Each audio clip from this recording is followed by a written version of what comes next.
Here we are. We got another episode. If you are hearing this, you have once again tuned into the Consequence of Habit podcast. Your host, JT here. Hey, like always, this podcast and every other podcast is brought to you by our friends at Athletic Brewing Company, maker of the finest NA beer on the market, in my opinion. Actually, somebody just contacted me. They said, hey, do you really like it? Do you really like the product they put out? Or is it just something, they're your sponsor, so you talk good about them? And I thought, man, I was offended. I said, if you knew how much they paid me or didn't pay me and thought that I'm willing to sell my soul for that, oof, man, well, my soul would go for a fairly small price. I talk about them because I believe in what they're doing. I believe in the mission of the company. And I believe that they're providing an alternative for people like me, people that don't drink or people that do drink, but just for whatever reason that night, they decided they want a really good beer, but they don't want the alcohol because they got something going on either later that day or the next day, and they just want to stay sharp. You don't have to compromise. You can have your amazing beer without the alcohol. So if you want to check those guys out, I encourage people to try this stuff. I'll be the first to say that if someone said when I was drinking, hey, try this non-alcoholic beer, I'd probably say, I would say no. I'm good. I appreciate it. But anyone who I've actually, even people that do drink, that I've given them an Athletic Brewing, they're always blown away by how good it is. And I can't even say it's just like beer. It's not like beer. It is really good beer. So if you want to check them out and you want to get 20% off your first order, please log on to Athletic Brewing Company and use the promo code capital COH20 and get 20% off your first order. All right, this week on the podcast, we have on Mr. Donald Robertson. Donald is the author of one of my most favorite books on Stoicism, and that is How to Think Like a Roman Emperor, the Stoic Philosophy of Marcus Aurelius.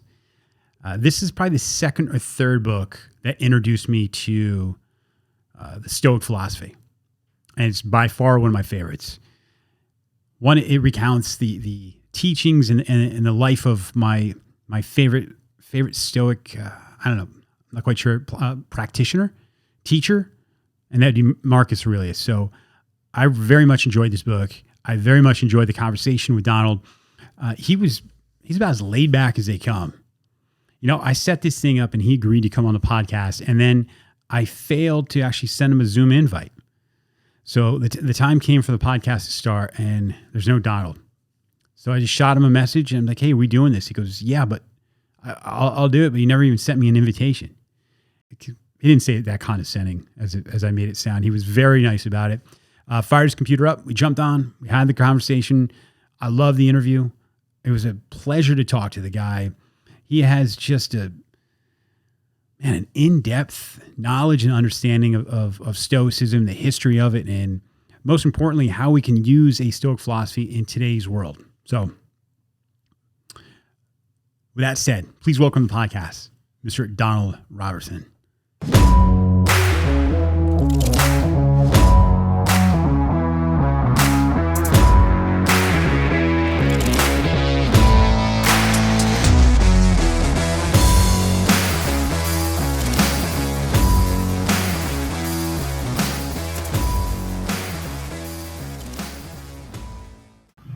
All right, buddy. Thanks for joining us. This is JT here at the Consequence of Habit podcast, and I am here with Mr. Donald Robertson. Donald's the author of the book, How to Think Like a Roman Emperor. This is one that this is one of the first ones in my journey with Stoicism. So Donald, listen, I appreciate very much, especially under the circumstances of me not actually sending an invite, being flexible and jumping on here with me. Well, that's okay. It's a pleasure. I'm very much looking forward to our wee conversation here today. First, let's start from where you're from and what got you into Stoicism. Where I'm from in terms of like my geographical location and nationality and stuff like that are complicated. Like I was born in Scotland. I lived and worked in England for many years. I immigrated to Canada and became a Canadian citizen about 6 years ago, but I'm currently a permanent resident technically in Athens in Greece. That's where I'm speaking to you from at the moment. Although I'll probably after lockdown, pandemic permitting, be dividing my time between Toronto and Athens in the years to come. What, if you don't mind me asking, what was the motivation to go into Canada and then splitting your time up here? If it's something you feel free to talk about. Honestly, like when I was a kid, I never really traveled much, and my family, didn't really have the opportunity to travel. And then when I was a young guy, I was studying for a long time. I spent a long time at university, and so then when I got the chance, I thought maybe I'll travel, go to a different country and stuff. And also because I left Scotland when I was quite young, and I lived in England. It's technically not my home country. It's part of the same nation, the United Kingdom, but it was different from my homeland. So I never really kind of set down roots in England, and quite look forward to the opportunity to travel. And then over the past few years, I traveled quite a lot through publishing and stuff. I was doing a lot of conferences, and the pandemic came and ruined that. I had a lot of travel planned actually, and then the pandemic happened, so that grounded me a bit. But I think once things eventually kind of return back to normal, then I've got a few trips like to the States and stuff. I'm supposed to be in October. Theoretically, if it's possible, I'll be going to Texas to do a conference there. So Stoicism and your journey to find it, from reading your book, it sounds like as a kid, philosophy wasn't on the forefront of your brain, and living with virtue and within nature. So explain how you found Stoicism. Well, it kind of happened really because of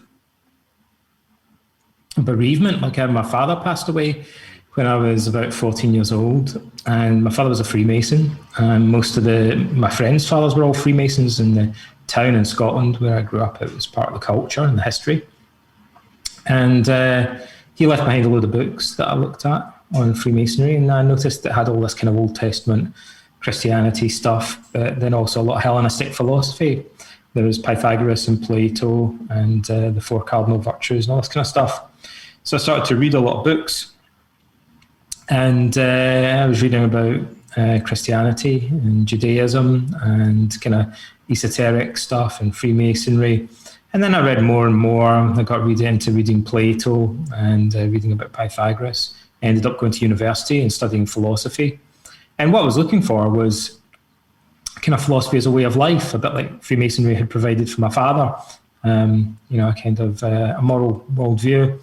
And academic philosophy didn't really give me that. It kind of almost gave me it, and I enjoyed it, but it didn't quite give me what I was looking for. I was studying Wittgenstein and Heidegger and stuff, and it was fascinating, but it was kind of too complex and too abstract to really give me, a Western alternative to Buddhism, which is how people describe Stoicism. And then I graduated and I started training as a psychotherapist, and I kind of at that point discovered Stoicism, which is one of the few major historical schools of philosophy that is not typically part of the undergraduate philosophy curriculum. And if you ask philosophy professors, as I've done many times over the years, why that is, they'll say, well, it's simple. Like, the Stoics didn't really come up with many original concepts or arguments. They simply took concepts, arguments from Plato, Aristotle, Socrates, and other philosophers that preceded them, Heraclitus. And then they worked out the practical application of those concepts to everyday life. And so then they say, so why would anybody want to study that? Which kind of makes me smile, because that's why books on Stoicism are super popular at the moment. And there's like a big trend for them, because that's precisely what everyone else except academic philosophers is interested in. That's why the Stoics were so popular back in the day. It's the practical side, really, of the Socratic tradition.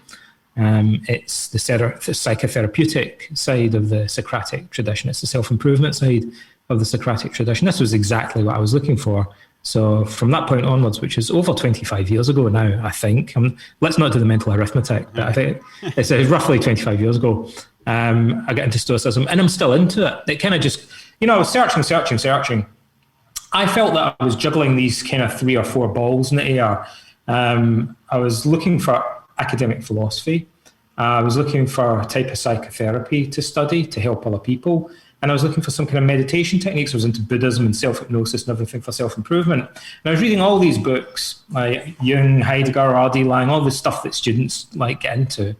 And then I discovered Stoicism, and it all just crystallized into one thing. And I remember kind of joking and saying to myself, well, like now I only need to read one lot of books. Like I could just read Seneca and stuff. Like I don't have to read as many books anymore, because everything I was looking for, I found now in one place. And that was an epiphany to me. It was a revelation, and I never looked back. I thought, yeah, these things come and go. I'll get into it for a while and then I'll move on. It's 25 years ago and I'm still into it. It still gives me everything that I need, really.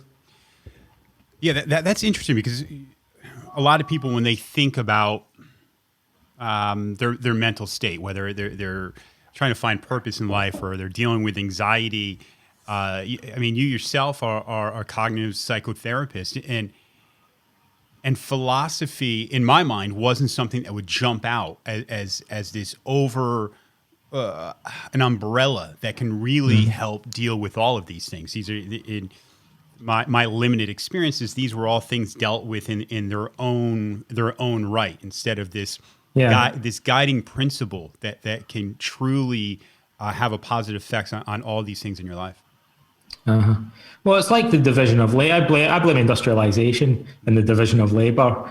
Like it's kind of, it goes back further than that. Like originally, I'll tell you a little story about that. When I first wrote How to Think Like a Roman Emperor, I was explaining the book concept to my editor, and he said something like, Donald, can I just explain something to you? And I was like, yeah, sure. He said, you know when you go in a bookshop, Donald? And I was like, And he said, you know, like there's a shelf that's labeled self-help? And I was like, And he goes, there's one that's labeled psychology. And I was like, yeah. And he goes, there's one that's labeled philosophy. And then there's another one that's like labeled history. And I was like, yeah. And he goes, we can't shelf your book on all of them.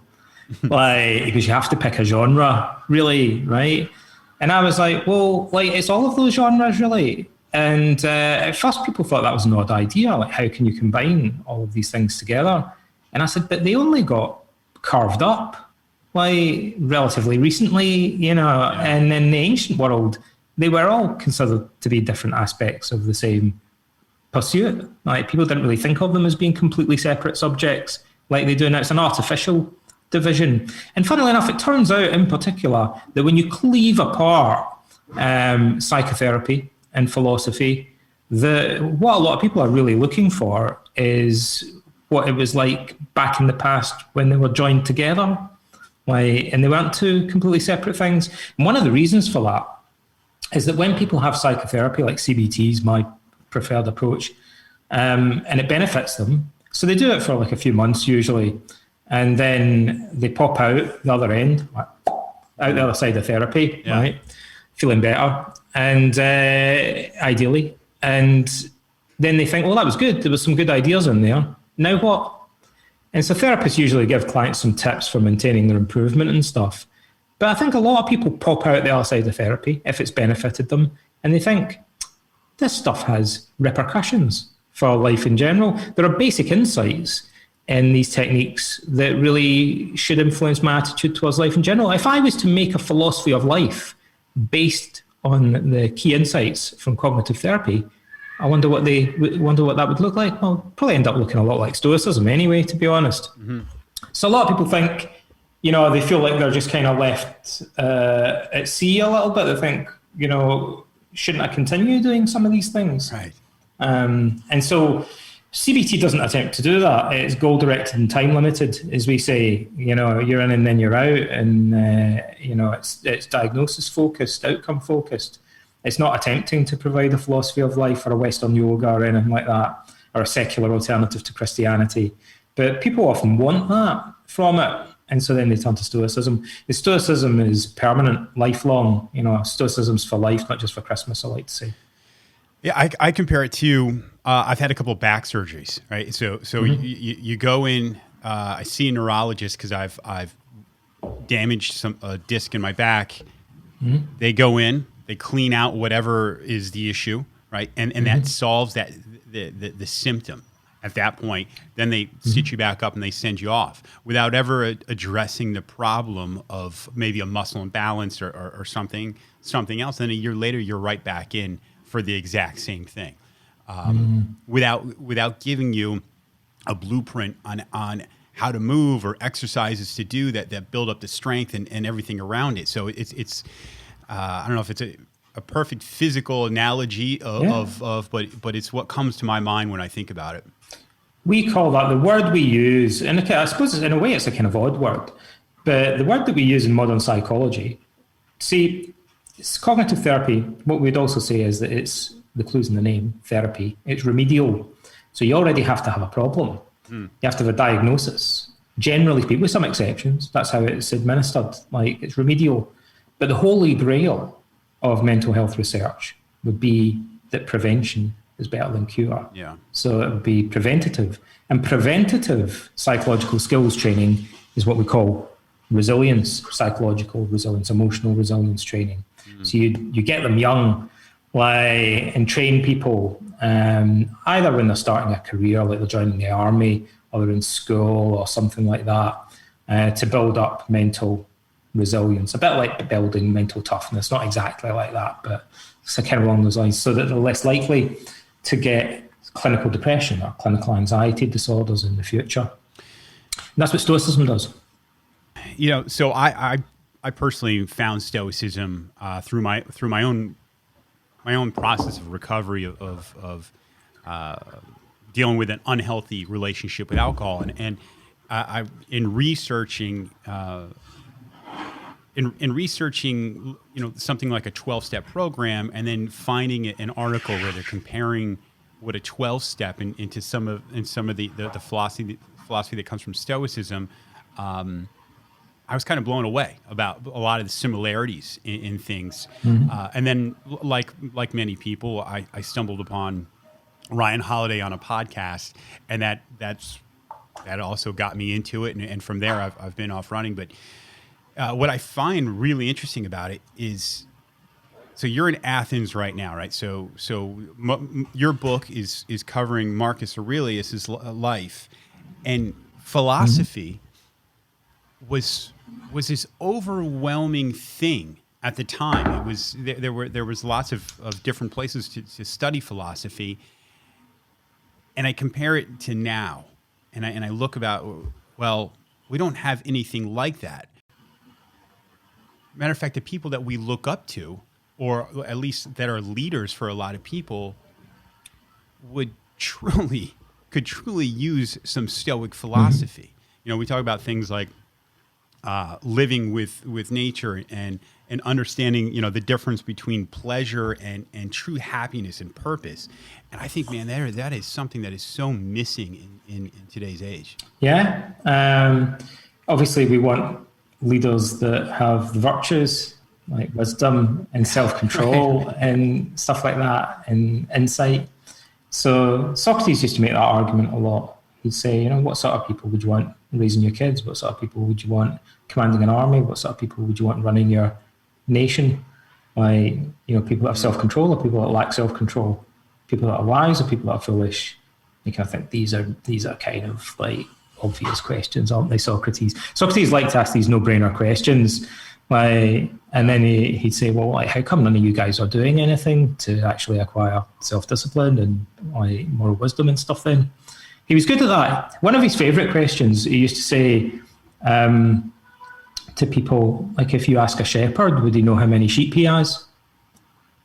And people would say, well, yeah, obviously, right? I mean, that's, if you're a shepherd in ancient Athens, you've kind of got one job, and that's to count the sheep. Notice if one of them's gone missing, right? So shepherds are pretty good at counting sheep. Like, they're pros at it, you could say. And Socrates would say, cool, like, so what's more important, sheep or friends? And people would say, well, like, friends are more important than sheep, Socrates. Socrates would go, how many friends have you got? And they'd be like, I've never really put a number on it. And he'd be like, but I thought you said friends are more important than sheep. And they're like, well, they are. And he's like, but you've never, like, how come you don't know how many you've got? And they're like, well, sometimes it's kind of hard to say whether you class someone as a friend or not. And he'd say, well, I thought you said friends were more important than sheep, and you don't even know whether you class someone as your friend or not. And they say, well, I haven't really thought about it, Socrates. And he'd be like, but I thought you said it was really important. Like, so then they made him drink hemlock because he was getting too annoying. Those are the sort of questions that he would ask people, you know, like simple questions, like, that are kind of embarrassing to answer. You go, I guess I haven't really thought this through. Like he was kind of an expert at doing that. So my when I think about myself, and I think as a kid and growing up as an adult and not having a philosophy, and how your brain can truly just run amok when you're not guided by some sense of virtue. You know, you've got people that you grow up with, and for the most part, they give you a moral compass, but that can truly change by the people you surround yourself. But if you're not actively studying some type of philosophy, and you're just kind of on the whim of the people you surround yourself with, it's a really unhealthy way to live, and and it really can lead to an unhappy life. And I look at today's age and what we're going through now. Whether it's the pandemic or whether it's social media, whether it's all these things. And if there's ever a time for someone to find a philosophy, man, this has got to be it. And even as I'm saying that, I realize the human condition hasn't changed really since the time of Stoicism. So this isn't anything new. It's just we have different problems. But I'm just such a huge advocate for it, and I try to tell as many people as possible that hey man, there's this thing that is thousands of years old, and it's as relevant now as it has ever been. Yeah, it's and it's gaining popularity, you know, because people feel this need to have something that's going to give them direction in life, a sense of purpose. So there's kind of two parts to it, very simply, you know, and we kind of find this a bit in modern psychology as well. It carves up in a similar way. On the one hand, people want something that's going to help them cope with stress. On the other hand, they want something that's going to give them a sense of purpose and direction in life. And Stoicism kind of combines these two elements. And that's why people are attracted to it. It's interesting that, you know, they don't really have a substitute. So some people are into Buddhism and Taoism and stuff, but a lot of people say they like Stoicism because it gives them a Western alternative to those things. It's more kind of familiar to them or more consistent with our cultural norms and values. Or Christianity might do it, but a lot of people these days are agnostics or atheists, and they want something that's based on philosophical reasoning rather than on faith or tradition or revelation. And so they see Stoicism as kind of a secular alternative to Christianity. Or they look at academic philosophy, but it's too abstract and complicated. So they see Stoicism as a more down-to-earth, practical alternative to academic philosophy. Or like I said, they look at CBT, but they think, but CBT's too short-term and goal-limited. They want something that's permanent and broader and deeper in scope, like CBT, but more of a philosophy of life. And so those are all the things that I hear people saying over and over again about why they're attracted to Stoicism. And I'll tell you, I feel terrible saying this. Well, I don't really feel terrible saying it, but I feel like a bit corny saying it. But you know, when people say that they were into a band before it was cool and all that kind of stuff. Yeah, right. Like, you know, when I got into Stoicism, honestly, everyone told me, "Why are you getting into that? Like, no one is interested in it." And it was like this really obscure subject. And then really within a few years, more and more books started coming out and it became a bigger and bigger thing. I was amazed that Stoicism suddenly became trendy. And I was lucky that I'd already started writing books about it and giving talks about it and things like that. So I was kind of caught up in the zeitgeist or whatever. I thought people should get into it, but there was a time when everybody just looked at me like I was nuts. And they couldn't really understand, you know, why I would be spending all my time studying this obscure subject. Now I go into the hairdresser and they say, "Not working today, sir." And I say, "No, well, I'm writing books and stuff." And they say, "What about it?" I say, "But Marcus Aurelius." And they go, "Oh, Marcus Aurelius, I've got a tattoo of him. Like, really? I named my son after him." Like, oh, I hear this all the time. Like, I'm going to set up a website, like, called, you know, I should set up a website called Guys with Stoic Tattoos, because they keep showing them to me. Like, there's a thing on Pinterest somebody sent me, like a page of pictures of Stoic tattoos. Oh, that's another reason it's more like a philosophy of life, right? I like to say no one gets a CBT tattoo, really. I've never seen one. I've never seen anyone who's got Albert Ellis's face tattooed on them, or Aaron Beck's face, but loads of people get Marcus Aurelius, or they get quotes from Epictetus or whatever tattooed on them. Why do you think that is? Why do you think that is it part of just a trendy thing now? Do you think that something's going to continue to grow? I think it's part of their identity. Like it's like a religion. You know, it's not a religion, but it's a bit like a religion. It's like Buddhism. People, same reason people get Buddhist tattoos and stuff. You know, because they believe in it, and it's important to them, and so they want it to be a permanent part of their identity. Yeah. So I don't see anything wrong with that. Like, it's not a fashion statement. I think it's more like a commitment that they're making to themselves. You know, people tell me they choose these things because it symbolises something to them. So I'm down with that. I think more people want to get. Maybe I should set up a tattoo shop. That's going to be my next business project.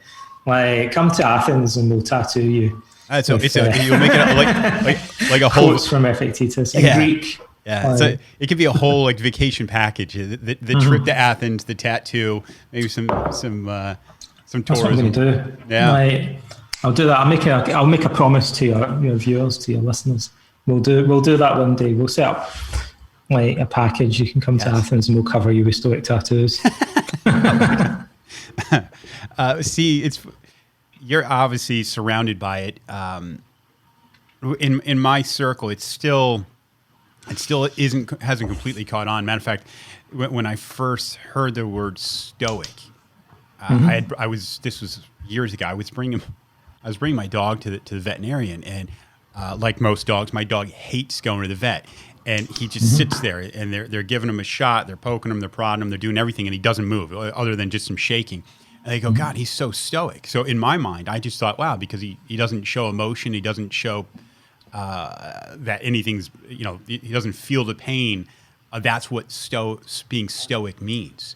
And it wasn't until later on and through reading that I'm like, wow, that's just such a small part of it. Well, it's like there's this weird phenomenon whereby names of Greek philosophies become degraded over the centuries and become caricatures of themselves, right? So Stoicism, we'll come back to in a second. Epicureanism today means enjoying fine food. If someone's an epicure, they enjoy fancy food and stuff. But it's an ancient Greek school of philosophy where they actually lived very simply. They drank barley water and just cheese and like simple things. It's quite austere. Skepticism today means something different from skepticism in the school of philosophy. Academic today means something slightly different from academic, the school that Plato founded. And cynical today means kind of negative, looking on the worst side of humanity and so on. It's different from the Cynic school of philosophy. Cynic comes from the Greek kounos, which means dog. Actually, I thought you were going to say a dog was a cynic. But that's the cynic just means the dogs, and that was the school of philosophy that preceded Stoicism. Sophist means something different today from the ancient Greek sophists as well. So all of these words have changed their meaning over time, and they kind of become a little bit caricatured. So often we write them when we're talking about ancient philosophy with a capital letter, and then the modern version is lowercase. So lowercase Stoicism, usually people describe it as meaning having a stiff upper lip, like your dog, being unemotional. And actually often it means concealing or repressing unpleasant or painful or embarrassing emotions, the technical definition of it. And there is a technical definition of it because there are several questionnaires, validated questionnaires that are used to do research on lowercase Stoicism. And so we know pretty reliably now that it's bad for you. Like, it's not healthy for a bunch of reasons, several reasons. It's the opposite of psychological resilience. Lowercase Stoicism leads to psychological vulnerability and a lack of resilience. Like, it's the opposite direction. It's a very crude, unhealthy way of dealing with emotions, for, like I say, for a number of reasons. And so it's very important, therefore, to distinguish it from capital S Stoicism, which is a school of Greek philosophy that flourished for 500 years. And capital S Stoicism is the philosophical inspiration for modern cognitive behavioral psychotherapy. And cognitive behavioral psychotherapy has reams of scientific research from independent research groups all over the world, like demonstrating its efficacy. It's the leading evidence-based form of modern psychotherapy. So ancient Stoicism inspired this approach that we know is healthy for you, not to be confused with lowercase Stoicism, which we know for sure is unhealthy for you psychologically. Don't mix those two things up. Right. Like, I like chalk and cheese, but all over the internet, like, every day I see people that don't know the difference and they kind of mash these two concepts up. And so they're reading Marcus Aurelius and thinking what they're supposed to be doing is having a stiff upper lip and kind of repressing their anxiety or whatever. And good luck with that. Yeah. Like, it doesn't tend to work out that well. I'll tell you actually very briefly a couple of reasons why it doesn't work out that well. Number one, people who do that tend to conceal painful emotions from other people. So they don't tend to seek therapy, or they don't tend to seek emotional support from other people around them. And one of the main findings from research on resilience is that people who have emotional support and tell others how they're feeling over the long term tend to be much more psychologically resilient than people who are isolated and keep things to themselves. And also people who have stiff upper lip stoicism, if they're trying to kind of suppress anxiety or depression, that causes what's called a rebound effect in psychology, because usually it means you have to pay more attention to a feeling in order to try to struggle against it or repress it. And so paying more attention to it usually makes it actually just get amplified over time. It's sometimes called the paradox of thought suppression as well. Like, if you try really hard not to think about something, you usually just make yourself thinking about it even more. Yeah. So this is a well-known phenomenon. And then there's other stuff, like if you're struggling with an unpleasant emotion, you'll tend to narrow your field of attention down. That makes it worse as well. And the effort that you put into struggling with unpleasant emotions increases your cognitive load. That means you're doing too many things at once. So people who are socially anxious, for example, that try really hard not to let on that they're anxious and trying to kind of control their breathing and try not to think about it. So doing all these things and makes them awkward in a social situation, because they're kind of distracting themselves from just having a normal conversation. Yeah, it's bound to make them feel self-conscious and awkward. So for a whole battery of reasons, lowercase stoicism, it's for the weak. Because it makes you more vulnerable, although people think they're being strong by doing it. It's a recipe for psychological vulnerability and weakness, I'm afraid. What's interesting, though, is Stoicism has some of the greatest military leaders, in I don't care what country, have been Stoic practitioners, people that understand the value in Stoicism. And within saying that, a lot of people in the military, so I'm a veteran myself, come out really with the lowercase Stoic mentality of hiding some of these things, or stiff upper lip is the way to be, not showing true emotion. So it's to me it's ironic that you've got these two things that within the military. People have written the military talk about that. So Professor Nancy Sherman, who's a professor at Georgetown, she was at the US Naval Academy before, wrote a book called Stoic Warriors. It's all about this. Yep. And actually, she's got a new book out called Stoic Wisdom that I just reviewed recently. And that's all. She talks about this problem of confusing having a stiff upper lip with Stoicism in it. She addresses the same issue, specifically in the military. I talked to a lot of people in the military. I went down to Quantico at the start of last year and spoke to the Marine Corps. And then I did Fort Leonard Wood, a webinar a few months back. And then we did the National Guard about a month ago. And then we're doing this big conference that we've got coming up on the 15th of May for all different branches of the armed forces. And so, there's loads of people in the military that are really into, or who have previously served in the military, that are super into Stoicism, particularly the US Marines, because General Mattis. Yeah. Because General Mattis is into Stoicism, and everybody knows that. And because he recommended reading the Meditations. People, I speak to the guys in the military and I'm like, hey, why are you guys also into Stoicism? And I don't know, exactly why, but sometimes people tell me there's a lot of guys are into the history. They're like Gladiator, they like 300, they're kind of into military history, like Alexander the Great and all that. And so they kind of, I think it's almost as though the Gladiator and the kind of history and stuff is a Trojan horse through which we then sneak in the moral philosophy and cognitive behavioral therapy. Oh, so you're really into kind of like studying ancient Roman military and stuff. Like, did you know that that's got to do with this philosophy that has to do with self-improvement and building emotional resilience?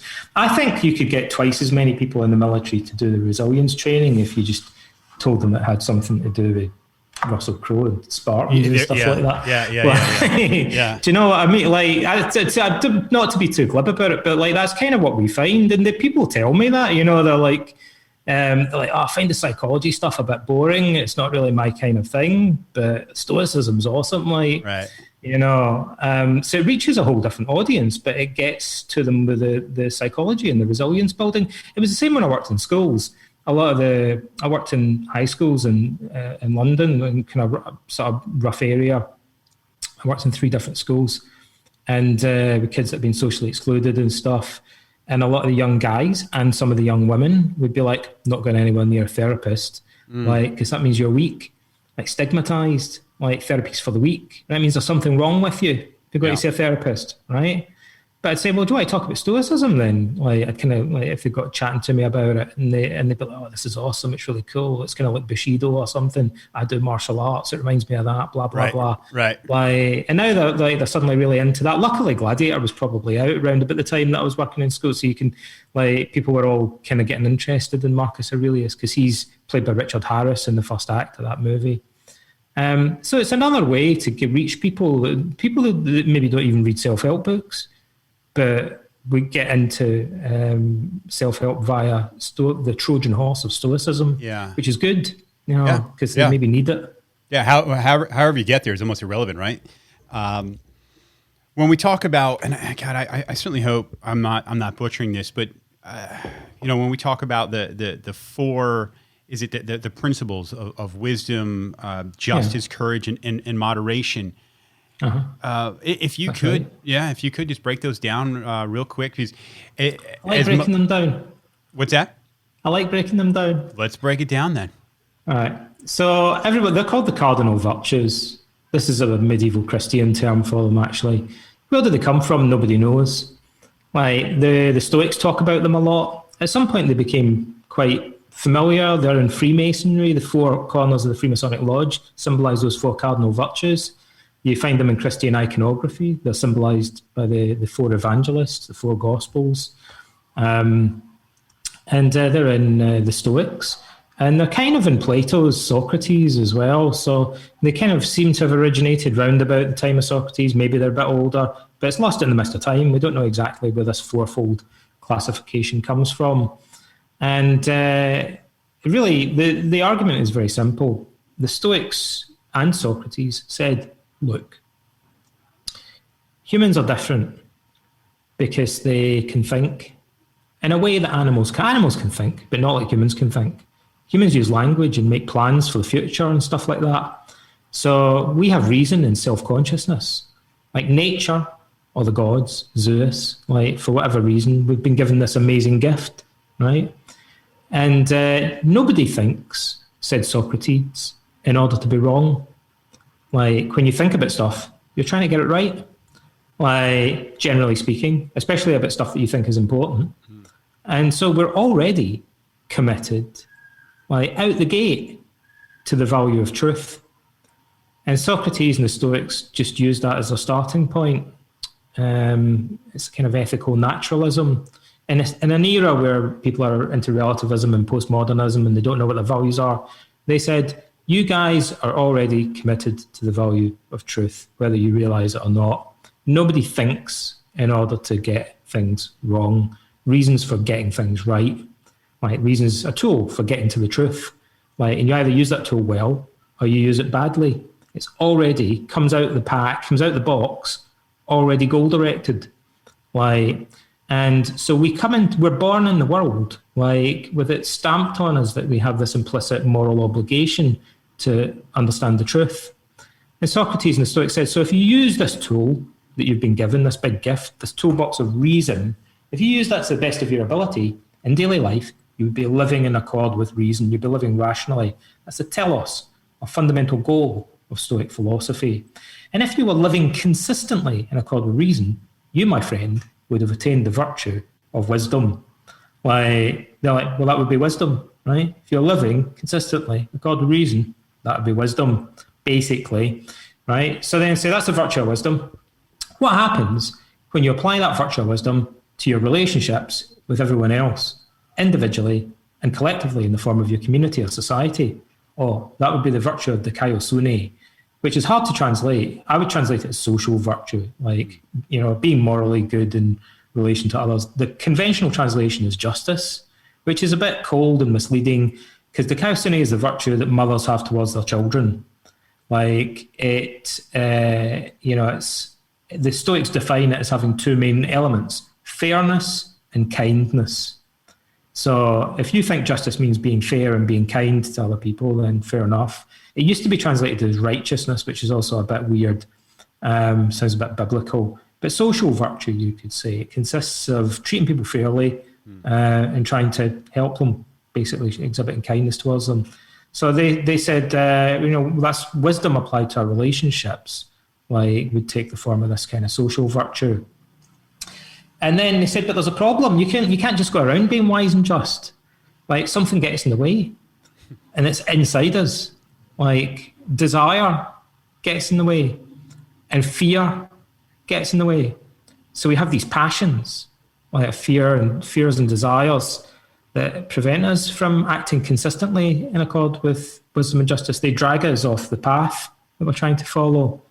And the Stoics said, well, you're going to need another virtue. You're going to need sophrosune, or moderation, or temperance, or self-control, however you want to translate it, to overcome desire. So sophrosune is the virtue that allows you to act consistently in accord with wisdom and justice, despite your desires trying to drag you in the other direction. It's the virtue of self-control, self-discipline.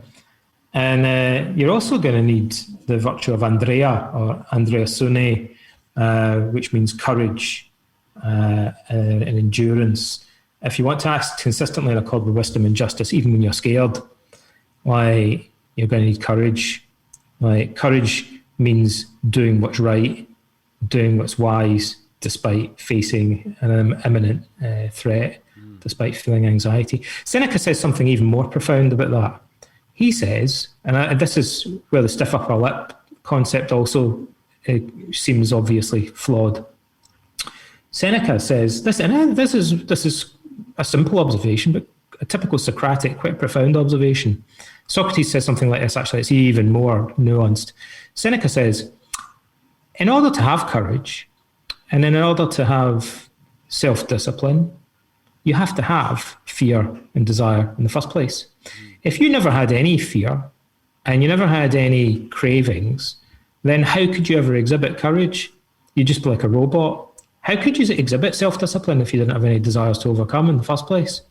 So we need a certain particular type of weakness or vulnerability in order to exhibit the virtues of self-mastery. Seneca said, how weird is that? So the goal can't be, like, as they put it, to be a man of stone and to be an emotionless robot, because we wouldn't admire someone for being courageous if they had no concept of fear. We just actually tend to think of that as a sort of stupidity in a way, like someone not even realizing what the danger is. So those are the virtues, and the Stoics think if you live consistently in accord with those virtues, it's just wisdom, they think, manifested across these different areas of life, then you'll have achieved the telos, the goal of life, basically. Yeah. The Stoic way of looking at a problem is interesting. If you take those four things and they said any problem is actually an opportunity, right? It's an opportunity to practice, to show your strength of character and live, and that was the other thing I wanted to discuss, is living in accordance with nature. If I said that to somebody, they would interpret it in a lot of different ways. And what does that actually mean? And what does it mean? The Stoics said that, and even when they said it, they knew that it confused the hell out of people. So it was a kind of conventional thing. I mean, it's not. There's some indication that they didn't even come up with that phrase. But it was like a kind of cliched thing in Greek society at the time, I think. And they had to explain what they meant. So they said, well, look, if you think living in agreement with nature, first of all, maybe just means kind of following your instincts or something like that, you're ignoring the fact that nature gave you reason and self-consciousness and self-awareness. And the Stoics think, well, nature gave you reason to serve this supervisory function. Like, if I have an itch, like I have at the moment, so I've got a mosquito bite, like my instinct is to scratch it, right? And if I was an animal, I might just scratch itches like a dog might scratch it, right? But because I've got reason, I can notice that I'm doing it and think, even though I want to do that, it's probably not a good idea to do it. Like, and so reason's designed to intervene and override our instincts where appropriate, where it's appropriate to do so. Right. Like, that's part of human nature, is that we've got this whole nother level that overrides our desire to scratch an itch, or I might really want to eat something, but I can, maybe I think it's poisoned or it's dangerous, and in which case reason kicks in and says, well, it's probably not a good idea to eat it. Or, maybe there's some other complex reason, maybe I'm going to have surgery and I need to fast or something. Right. Well, even though I'm really hungry, I'm not an animal. I know there's a reason not to do it. Like, so Stoics say, to follow our nature, for some reason, we are more confused about this today than the Stoics were. They were like, well, obviously reason is part of our nature. Like, so we'd be acknowledging our physical nature and our instincts, but reason is, they call it the hegemonicon, which means the part of us in charge, the ruling faculty. Like, so they thought of reason, and reason's there to is the central executive. It's there to make decisions about what's a good instinct and what's a bad instinct. And so living in agreement with nature means that. But they also divide it into 3 levels. They kind of like their lists. Everyone likes lists these days, or bullet points, conveniently. For the Stoics would be killing it on PowerPoint. Because they have a lot of kind of bullet point lists and stuff. They go, this slide is the 4 cardinal virtues. This one is the 3 levels of living in accord with nature. So first, I think it was Zeno, the founder of Stoicism, that said, the goal is to live in agreement with nature. And the phrase he uses for that kind of also implies living consistently, which is actually really important to Stoicism, and not contradicting yourself, not being a hypocrite. But later Stoics said, well, first of all, you can divide that into several levels, right? So at one level, living in agreement with nature means fulfilling your own natural potential, to use reason consistently, to live rationally, live in accord with the virtues. But it also means living in harmony with nature as a whole. And the Stoics thought that means having a kind of bigger vision, like thinking about the universe as a whole and your place within it, and accepting events that befall you without raging against the gods, without becoming disillusioned with life, not allowing yourself to become alienated from life, from the world. And that means kind of like accepting the good and the bad, and still in a sense loving life as an opportunity, appreciating life, even when you encounter setbacks. Yeah. So that means you're going to need courage and self-discipline, because you're going to need to accept deprivation sometimes, contrary to your desires, and you're going to have to accept pain and discomfort and hardship sometimes, contrary to your fears and your frustrations. And the Stoics said, someone who can ride these things out without freaking out, complaining, or resenting it, is living more harmoniously, with the ups and downs of life. And they said that there's a 3rd level, which is that we have to learn to live in harmony with the rest of mankind. And that's one of the goals of Stoicism, through the virtue of dikaiosune, or justice, or social virtue, that we have to live, in a sense, even with our enemies. Marcus Aurelius was at war for most of his period as emperor, but his book is full of references to living in harmony with the rest of mankind. So he's talking to guys that he's fighting. He's in command of the largest army ever amassed on a Roman frontier. It's 140,000 men under his command on the northern frontier. And yet he's writing this book that says you mustn't hate even your enemy. Yeah. Because to do that is to alienate yourself from nature as a whole. You have to learn to respect and empathize with and love even your adversary. Yeah. And that's an interesting view, a very cosmopolitan view for a Roman. The Romans had different policies. Marcus understood that the Roman frontier was porous, and it didn't just kind of it wasn't a hard and fast line, and that he needed the people on the other side. They weren't entirely foreign.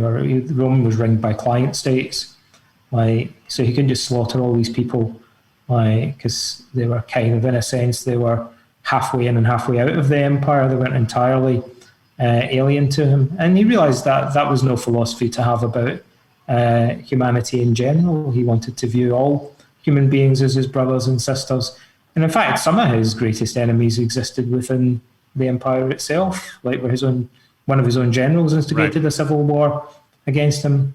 Marcus probably thought these guys that were supposed to be fighting in the northern frontier are actually, less trouble than that guy. Who's the real enemy here? Maybe we need to kind of look at this from a very different perspective. Rome, by the way, needed these buffer states around it because they provided it with protection against larger nomadic tribes that were further away. Yeah. And that was one of the problems with the Roman Empire eventually, is that these nomadic tribes broke through the client states and were able to invade. So they needed these people around their periphery. Whereas some Romans went to war with them and wanted to just kill them all, commit genocide. But that would have been strategically stupid. So Marcus, had this more nuanced. He was more of a diplomat. And that was why there was a civil war against him incidentally. I think it's fairly clear that the guy that instigated the civil war was more of a military hawk, and he had more of an aggressive policy and was frustrated with Marcus's dependence on diplomacy. Was that his son-in-law? Wasn't there some type of Wasn't there some type of relation to him? Vidius Cassius, yes, the guy. Yeah. He wasn't related to him. He was he was a guy that allegedly came from a very regal descent. He was actually distantly related to Augustus, the founder of the Roman Empire. Yeah, maybe that was it. And the problem with him is that he would have been seen by people in the East as potentially a king. And, a Roman general was almost like a king. And so this guy kind of got a bit carried away with that. Thought maybe I am a king. Maybe I should be one. That's right. He believed the hype. My ancestors were kings. And actually Marcus one of his generals, his senior general in the northern frontier, was his son-in-law. People think Gladiator's all made up, and obviously it is, but there's bits in it that, like the character of Maximus in Gladiator is loosely based on a guy called Claudius Pompeianus, who is Marcus Aurelius' son-in-law and one of his senior generals. There's a story that Marcus asked him to become Caesar, to become his successor, and they turned it down. For some reason. It may be because he contracted the plague. Yeah. And because we're told that later in life he was virtually blind. One of the symptoms of the plague was that it caused blisters on the surface of your eyes, made you go blind. So he might have got the plague and survived it, but had been left almost blind as a consequence, and maybe that's why he thought he wasn't really in a condition to take over the empire. But he would have been the interim ruler. He was meant to be the mentor and supervisor to Commodus.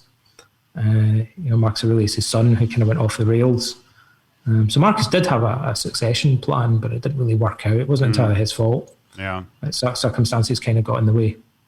I think one of the things I find so fascinating about Stoicism is it didn't matter, during the time whether you were a slave or whether you were Marcus Aurelius. This was a philosophy for everybody, and understanding that it doesn't even matter where you are in life as far as class, status, physical location.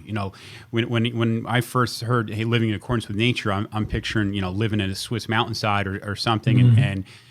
And it wasn't until further into my reading, it didn't matter if you were stuck in the center of a city or in the country. It's living within accordance with nature was that's exactly what Marcus Aurelius says. He says even here in the Praetorium, in the HQ, in the military camp on the Roman frontier, he says, the peace of green fields can be with you. Like, if you learn how to separate your value judgments from external events, you learn how to control your emotions, like, and rise above them. You don't need to go on retreat. You could be in the middle of it, in the thick of the action, surrounded by all the courtiers and all the politics, and you could still have perfect equanimity. Like, if you could learn how to think like a Stoic.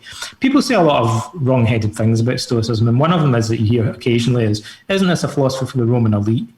No, like, Marcus Aurelius was a member of the Roman elite, although weirdly nobody ever really holds that against him. But Epictetus was a freed slave, right?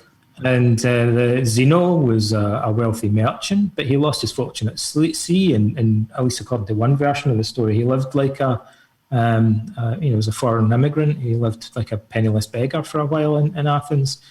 Cleanthes, the second head of the Stoic school, was broke. He was an ex-boxer that watered gardens for a living. It's like a manual labourer or whatever. So many Stoics were wealthy, many were poor. It kind of spanned society. The Stoic philosophy developed out of cynicism, which was very much a philosophy for the poor. It's a philosophy for immigrants. Not at all like people think. And also Marcus Aurelius, possibly one of the reasons for the Civil War, one of the things that he did that annoyed people was he ran a meritocracy. So Rome in that period is still one of these ancient societies where generals were predominantly just aristocrats that maybe didn't even have any military training or experience, or negligible, right? It was just through birth they were put in a position of command. And Marcus promoted people who came from the lower rungs of society based on merit. One of the guys he promoted was a guy called Pertinax, his father had been a slave, and Pertinax actually succeeded Commodus as emperor. So because of Marcus Aurelius, a guy became emperor whose father had been a Roman slave, which kind of really shattered the preconceptions in a way about Roman nobility and status. Like a guy whose father was a slave had risen right to the top of Roman society. And also Marcus's Praetorian prefect. This reminds me of, what's that film that Tom Hanks is in? Saving Private Ryan, right? Yep. Must have seen it. And then he's a school teacher, right? Tom Hanks' character. Yep. Marcus's Praetorian prefect, who's like the commander of his like private legion. They call it the Imperial Guard, but they also went to war. They were like a legion regiment. And the commander of the Praetorian Guard was a high school teacher, a grammaticus, that Marcus had promoted. And people used to grumble about that. Well, this guy's like a provincial high school teacher. What's he doing in command of an army? Right. Why? How did he manage to get this position? Like the rest of them were all old school aristocrats, like patricians and stuff. And, so Marcus was rocking the boat. And to some extent that was a consequence of the plague, because a lot of people died, and so there was opportunity to promote people, and because positions opened up because a lot of people were dying, but also because his philosophy was more egalitarian, more meritocratic. Stoicism of all the ancient philosophies was the most egalitarian, cosmopolitan, and it comes from Socrates. In the ancient world, if you asked Homeric Athenian, where does virtue come from? Many of them would have said nobility of birth, right? It's like saying it's genetic, right? Nobility of birth is what gives you virtue. People who are honourable and wise come from the best families, like they would say. Now, Socrates did many things. I believe, people say, why was Socrates executed? My answer to that is many reasons. Socrates' execution was overdetermined, by multiple factors. They got him for a whole bunch of reasons. But one of them was that he, traditionally it was mainly Athenian males that studied philosophy under the sophists and so on. wealthy Athenian males. Socrates went in the agora and started doing philosophy. It's like the supermarket, shopping mall in the street. Right. And that pissed everyone off really badly because he did it with shopkeepers, tradesmen. He did it with foreigners. He did it with slaves. He did it with prostitutes. There's a dialogue with Xenophon, one of Xenophon's dialogues where Socrates is talking to a courtesan about the art of love and the philosophy of attraction and stuff like that. And, one of the things that would have shocked them most was that he was doing philosophy with women. It wasn't completely unheard of, but I don't think they liked that idea. Yeah. And doing philosophy with slaves, Plato's Meno is a dialogue where he's talking to a slave.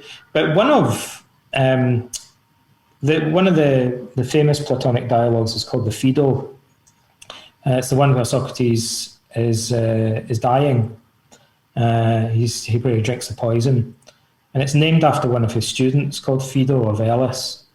And Phaedo of Elis was a very handsome young man, which, like in classic Socratic fashion, that seems like good luck, right? To be born a handsome young man. But unfortunately for Phaedo of Elis, his city was captured in a war and he was enslaved. And he was sold into slavery in an Athenian brothel. So he was forced into a life of prostitution. Suddenly it wasn't so lucky for him that he was an attractive young man. Yeah. And so one day in Athens, he saw Socrates and he ran up to him and threw himself at his feet and he said, "Please help me." And Socrates didn't have much money, but he had friends who were wealthy patrons. And he said, "Could you guys club together and buy this guy's freedom? I think we should do something to help him." And so they bought this guy and liberated him from being sex trafficked, I guess, or whatever, Yeah. And he became one of Socrates' most devoted students. After Socrates died, he set up his own school of philosophy, and he wrote apparently, beautiful Socratic dialogues that are lost now, but were famous in the ancient world. One of Plato's dialogues is named after him. And so this guy was a slave, male prostitute. Not only was Socrates doing philosophy with him, he was one of his closest followers and students. Yeah. Now, in Athenian society, a lot of this is outrageous. Because they thought, you can't just be doing philosophy with everybody. Socrates said, I think virtue is I think all virtue is wisdom. All the virtues are one. They're all forms of wisdom, moral wisdom. And wisdom is a type of knowledge. So therefore, wisdom can be taught. Wisdom can be taught. It's got nothing to do with noble birth. So you could teach wisdom to women, slaves, prostitutes, foreigners, rich, poor, it doesn't really matter. This is a radical idea. It's the root of Stoic cosmopolitanism. Insofar as everybody shares the capacity for reason, we all have the potential to live in harmony, at least in theory. We all have the potential to attain wisdom and moral justice, at least in theory. If only we could learn how to educate one another, share wisdom and collaborate. Socrates thought we have an obligation to do that. That's what life is all about. We might be figuring out how to turn enemies into friends, how to help each other rather than harm one another. And, so he said that, and then they were like, "Oh, you're too much, Socrates." Yeah. And so they made him drink hemlock. Yeah, right. Here, drink this. I want to be gracious with your time here. You've been awesome about one, just because I forgot to actually send an invite, so you're very flexible in jumping on here with me. But I do want to cover one last thing, and that is when describing Stoicism. So I started this project, and it's called The Consequence of Habit. When I started it, the Stoicism was not on my radar at all.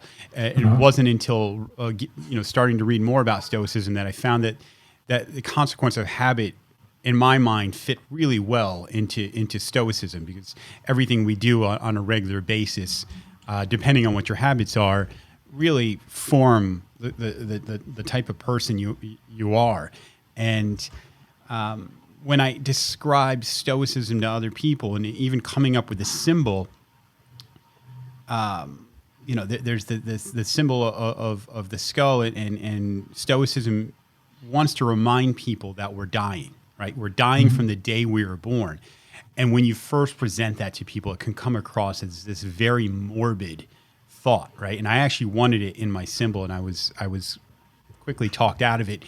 But I think it's a really important part of Stoicism, because it really puts in, it lets everyone know, or reminds them. I mean, we all know, but I think we need to be reminded that our time here is limited, and what we do with it is very important. And I would love your thoughts on that. Yeah, I wrote an article about that recently where I thought I'd like to really focus on the question of coming to terms with their own mortality, because I think it's so central. There's a lot to say about it. I don't think it's funny. I kind of see why people might say, "Oh, you don't want a skull; that'll frighten people off," or whatever. Yeah. But the funny thing is, when I do courses and articles and things like that, I've got an online course about death. It's like, first of all, they're some of the most popular courses and articles and things. People are fascinated by death. People, They find it relatable. They understand that it's a really important issue. And it gets particularly popular at Christmas. People are and weirdly, you might think that's strange. Well, actually, it's part of our culture in a number of ways. For one, the Christmas Carol by Charles Dickens is all about memento mori. Scrooge meets the ghost of Christmas yet to come. Sure, yeah. And he takes him into the future and shows him his own grave. And it's a memento mori exercise. Scrooge is confronted with his own grave, his own mortality, and it makes him reappraise his values, and kind of like this is a way of getting him to question being a miser and stuff. Like, it's all that story is all about memento mori, and that's a traditional Christmas story. It's part of a culture. I think people find it relatable. Contemplating death, it's not the only aspect of Stoicism, obviously, but it's not even a necessary part of it, but it's one of the most powerful parts of Stoicism. If you, it's strange, as you get older and you look back on your life, I think you notice many kind of funny little paradoxes. One of them is, as I get older, I earn more money, I spend less. Like, the more money I have, the less I spend. That's one of the paradoxes I notice. When I was a young guy, I was always broke, but I was spending too much money on stuff. Now I'm like, never seem to spend. I don't have any desire to buy anything.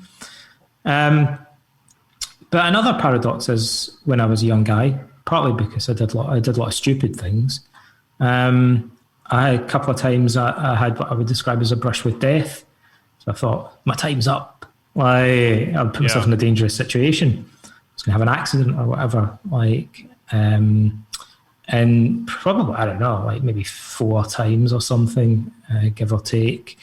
And then a couple of times as you get older, you maybe have a brush with death because you have health scares and things like that. Or during the pandemic, maybe people have been thinking about their own mortality. Or you're bereaved. I lost my father when I was about 14. Yeah. As you get older, loads of people die. You see relatives dying and things.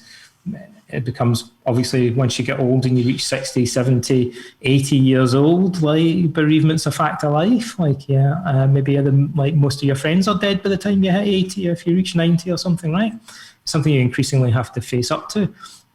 But I count it, in a sense, as one of the things that's helped me the most in life, to have had brushes with death or to have been bereaved, because potentially it encourages you to reappraise your values. So when you're sitting there thinking, maybe my time's up, it forces you. You have an aha moment and you think, I don't know if it was really worth watching all those episodes of Friends. Or you think, right. I don't know, really all those days where I had to lie in my bed and all that, so it felt like, I don't know if that was really necessary. Or, all that money I spent on alcohol. Or, I look back at it now, I kind of think, if I had a redo, maybe I wouldn't have bothered doing some of this stuff.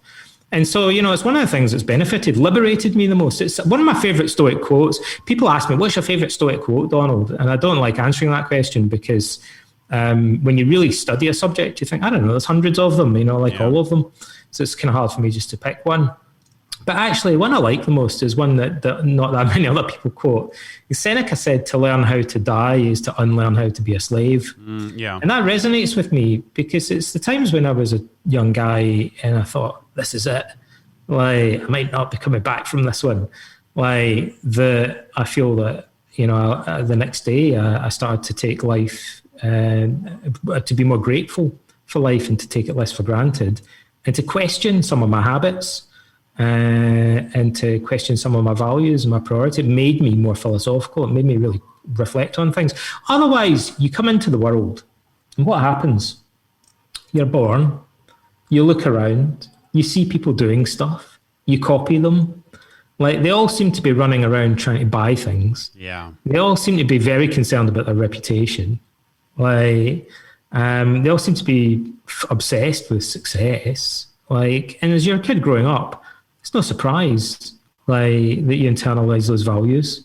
It's happened all the way through history. Even in ancient Greece and Rome, it was the same. You're born as a kid, you look around, and that's all you see going on around you in the world. And then it takes some kind of existential crisis or some kind of brush with death or some kind of reason to really reflect on things for you to go, hang on a minute, maybe this is all BS.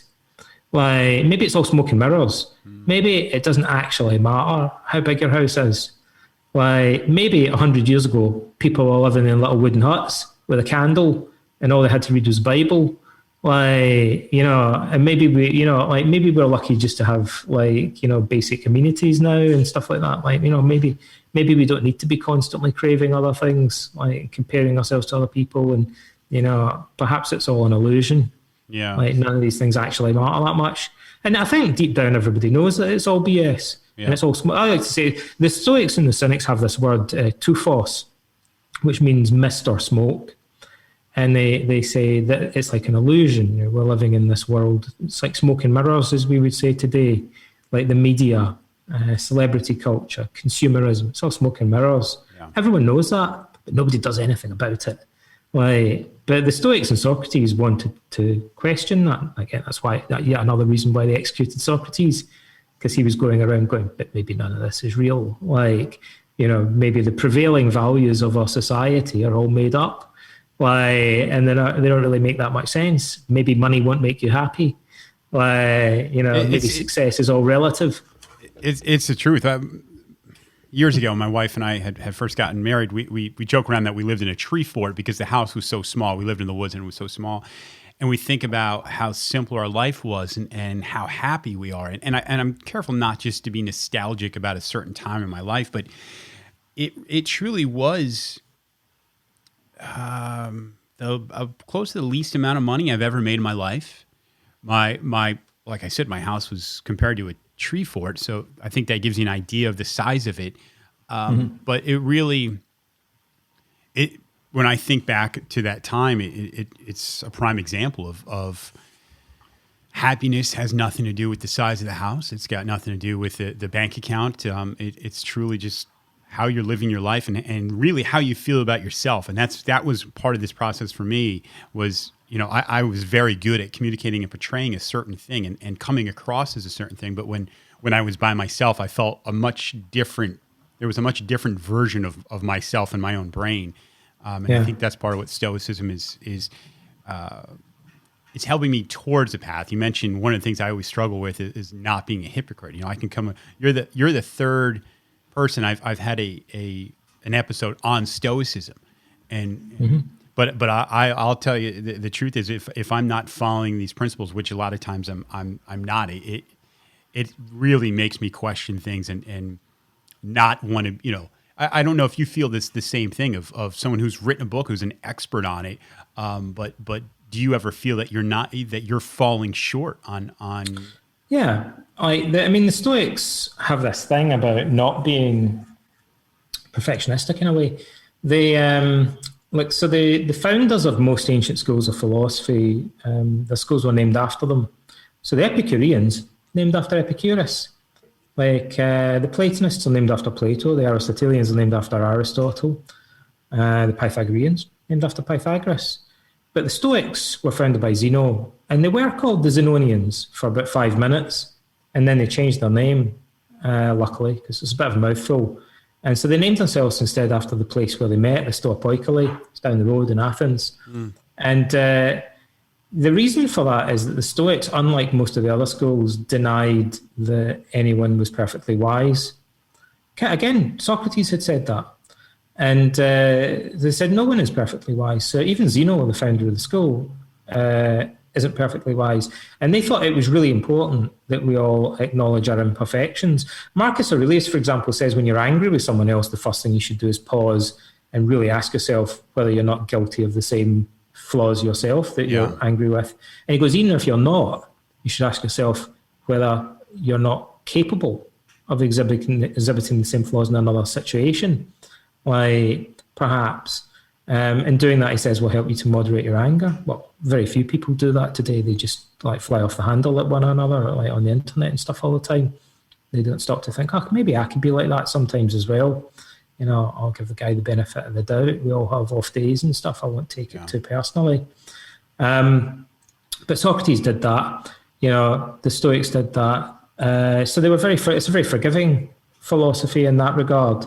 And this idea of being pretentious or perfectionistic in any way is alien to Stoicism. Stoicism is fundamentally committed to questioning that, rooting out and replacing it with a kind of humility in a way, like that recognizes. Seneca says to Lucilius, this guy who's mentoring, he says, look, don't think that you're like a patient and I'm like a doctor, like an expert-student relationship. He said, imagine we're both patients in hospital beds beside one another. The only difference is, he goes, that I've been in hospital for longer than you have. I like and that. He goes, I've got more experience in the treatment. And that's like Alcoholics Anonymous, right? Yep. It's like a peer support thing, but, you know, maybe somebody's been undergoing the process for longer and they've got a bit more experience. And that's exactly how he described. I think Zeno probably said that as well. And that's why the school wasn't named after him. And, you know, so you could say Stoicism maybe is the only ancient Western school of philosophy that didn't turn itself into a personality cult to some extent. And maybe that's one of the reasons its popularity's persisted right down to the present day. Yeah. Donald, I want to last thing I want to cover is you gave me some insight to a secret program here you got going on here in Athens now. If you could give us a little a tidbit of info on that before you go. Yeah. So I mean, like I said to you earlier, I was on podcasts and people said, "Oh, you're in Athens," and I said, "Yeah." Like I really, I go to Plato's Academy Park. It's just down the Academia Platonis, down the road from where I live, like Sapphire Walk or something. And it's a nice park. There's some ruins there. I was like, we should rebuild Plato's Academy, though. And so I was joking. But then people started getting in touch with me. And they said, we should totally do that thing that you said. Like, and because I'm lucky, and I know a lot of people, that was only weeks ago. Like, it was like a few months ago. Wow. Well, we're pretty far down the road now in terms of... nobody's rebuilding Plato's Academy, but literally. But we're going to do something at the original location of Plato's Academy, and we've got a lot of people on board. Like, we've got funding, we've got various organisations backing it. We've got in Greece and in America and in the UK. We've got a team of people. Like, actually, God knows how many people are. Like, we've got a team of people that we've got working on it now is kind of growing and growing and growing. So, it's definitely a thing now. Our website's going live maybe in a week's time, roughly, and then I'll be able to say more about what we're actually doing. But sometimes, things just kind of take off. Yeah. It started off with me just shutting my mouth off, and then I thought, I'm going to have to do this thing now. And then next thing I knew, I was like, well, everyone wants to do it. And, the idea made more sense than I realized somehow. And I was lucky that I knew some people that could potentially make it happen. And we'll see whether we ever really get there or not. But we've made a pretty rapid, I think our friends in Greece are surprised how quickly we managed to mobilize things and get people around the world on board with it, get financial backing and stuff, and get letters of intent from people that wanted to come to Athens and organize events and stuff. So, I mean, if anybody is interested in coming to the original location of Plato's Academy and learning about philosophy there or running events there and stuff, I'm your man. Drop me a line and Sure. let me know, and get on board, and you can support us. We've got volunteers helping us and everything. So it's I'm amazed at the range of people. Military, I thought there's no real obvious connection there. A lot of guys in the military do leadership training and consultancy and stuff, and I say, would you like to come to Plato's Academy and run some kind of work? Oh yeah. Sure. That'd be awesome. Sure. Yeah. A lot of people in the military like travel, Yeah. People have, some of them have been to Athens, for various reasons already, and they want to go back and do stuff there. There's a part of Athens that most tourists haven't seen. It's pretty central. It's only 20 or 30 minutes from, the centre of Athens, really. And there's a nice park there and stuff, museum, things like that. But it's mainly local people that go there. Yeah. There's not as many tourists go, but that's going to change. Yeah, real soon. Real soon. Yeah. All right. So, Donald Robertson, your book was How to Think Like a Roman Emperor. Please, everyone who's interested in Stoicism, check that out. It was really, really helpful for me in kind of furthering my knowledge on the subject. Donald, where else can they find articles or information from you? If you just go to my website, which is donaldrobertson.name, it's NAME instead of .com, you'll find all my social media. Okay. I have a lot of articles on media, my e-learning courses, everything. They can find a whole bunch of stuff. Awesome. Thank you so much. We'll make sure this is probably not going to go out for a week or two. So if that website that you're for the new project is up, I'll make sure that's included in the notes. Awesome. You've been awesome with your time. It's been just an absolute pleasure talking to you. Yeah. So thank you very much. Cool. Awesome. All right. Cheers then. Bye-bye. All right, that's it for me. Be sure to check out How to Think Like a Roman Emperor, the Stoke philosophy of Marcus Aurelius. And I know Donald's got a bunch of big things coming. He's got a bunch of big things coming up. He's doing some great things in Athens. I believe he's got another book coming up. So be sure to follow him on his social media. He's got a big LinkedIn following too. So for all you LinkedIn people, hey, if you're on LinkedIn, hit me up too, because that seems to be one place that I can stand. So that's it. I'll catch you guys next week.